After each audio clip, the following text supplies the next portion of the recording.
What's up mga katoto, at today ang video natin ay about sa mga fuckboy dahil matagal ko na itong sinabi sa Twitter. Kung kayo man ay naka-subscribe, naka-follow sa aking Twitter. Nabanggit ko na to at ngayon mangyayari na siya. Para sa akin lamang, ang mga opinion ko dito ay personal experience. Kasi medyo may knowledge na rin ako kung paano ko ma-identify kung alam niyo na yun, kung fuckboy o hindi. Siguro ang unang-unang sign na fuckboy ang kausap nyo kapag, kunyari, pag nag-chat siya unang beses, like, first talaga. Sasabihin niya, hi, tas may question mark, tas may kiss mark. Ako, yung talagang kiss mark na yan. Pag yan lumabas na, alam na this. Kasi, yung kiss mark na yan, syempre, hindi naman agad-agad yan sinusunggab sa ka-chat.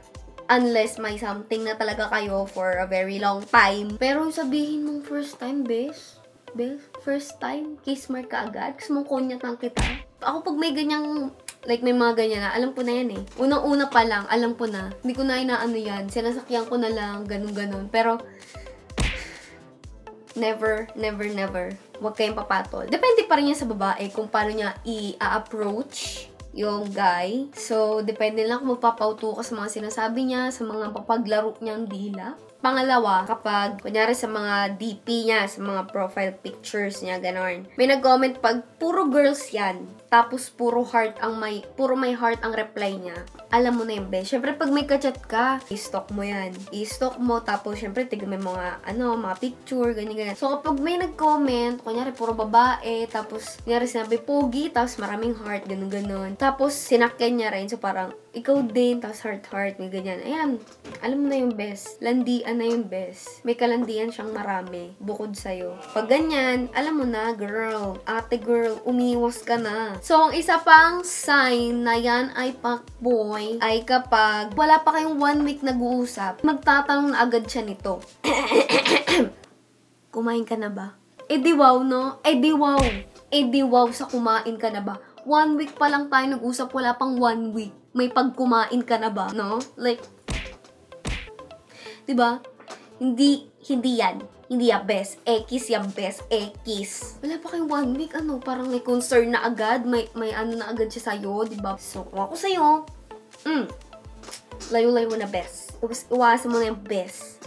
Nasa masamang masamang kamay ka, bes. Isa pang sign na fuckboy yan ay kapag hindi na siya nag-reply sa'yo, like, diba, ngayon, replyan ka niya tuloy-tuloy. Pero kapag natigil ang chat nyo, tapos kinabukasan, hindi ka nag-chat, tapos hindi rin siya nag-chat, alam mo na yung best. Huwag mong hayaan na sarili mo na ikaw ang mag-chat sa lalaki, like, wrong move. Hayaan mo siya ang mauna. So, kapag nauna siya, tapos after ilang days, bago pa siya mag-PM, kiss na yung best. Kasi gusto ko niya talaga kausap. Continuously ang best eh. Walang excuses. Gagawa siya ng parang makausap ka, diba? Kausap ka niya ngayon, landi-landi, tapos bukas, hindi na, kiss na best.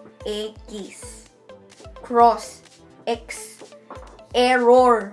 Incorrect. Best. Tandaan mo yan. Kasi yung mga fuckboy, diba? Merong mga fuckboy, dalawang uri yan eh. Meron yung literal na fuckboy, alam nyo na yun. Tapos, meron ding fuckboy na fuckboyan lang. So, like, pakul lang. Hindi ko talaga mag-gets kung bakit sila ganun. Bakit? Bakit ba?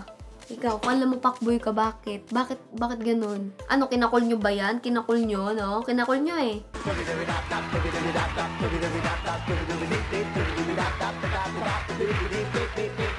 Guys, hindi naman koleksyon ang mga babae. Hindi nyo ikakakulin kung marami kayong chicks.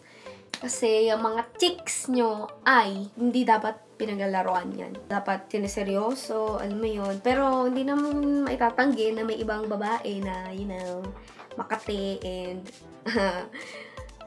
pawok, ganon. So, minsan nasa babae din talaga. Pero, kung okay naman yung babae, wala naman siyang defect, wala naman siyang defect, then walang reason para paglaruan and gawing tanga si ate girl. May karma yan. Nako. Kung mamaya, magkaroon na lang kayo ng sa ulo, ay sa noo, ng pangalawang ulo, no? Yun na yun. Ewan ko ba, like, meron din mga fuckboy na literal, yung literal talaga. Ewan ko ba kung nakukuha nila dyan, Based on my experience talaga, may mga ganyan ng mga senyales, parang medyo, alam ko na yan. Kasi sa una pa lang, nagpapakita na agad sila ng mga ng mga ganyang ugali eh. So, back out na bes. Hindi ko na inaano yan. Kasi, alam mo na, magbo-boyfriend ka, syempre, doon ka na sa good attitude. Kung ako sa inyo, guys, huwag niyong madaliin. At, huwag niyong madaliin. Kasi, wala naman kayong lakad, di ba? Wala naman kayong, marami naman tao sa mundo, marami pa kayong makikilala. Ako nga di ba? 17 years nang malabes since birth. Ayun, wag lang tayo magmadali kasi, pag nagmamadali, marami tayong nagagawang mali. Yan, nagmamadali tayo, tapos gusto natin isang bagay, tapos sa huli, magsisi tayo, bakit mo pinili yan? Dapat hindi tayo, dapat hindi tayo magmadali, bes. Ilan lang yung signs na yun? 3 lang ata yun, 4. Pero, yun yung parang major signs na nakita ko. As of now pa lang, gagawa ulit tayo ng video about dito pag may natuklasan na naman akong mga tips o kaya signs na about sa mga hinayupak na pakboy na yan. Pakboy is the new playboy. Sana ay natuwa kayo sa video na to. Comment lang kayo sa baba kung ano pa ang suggestion nyo sa mga next videos, future videos. Yun lang, maraming salamat mga katoto. See you on my next video. Bye-bye.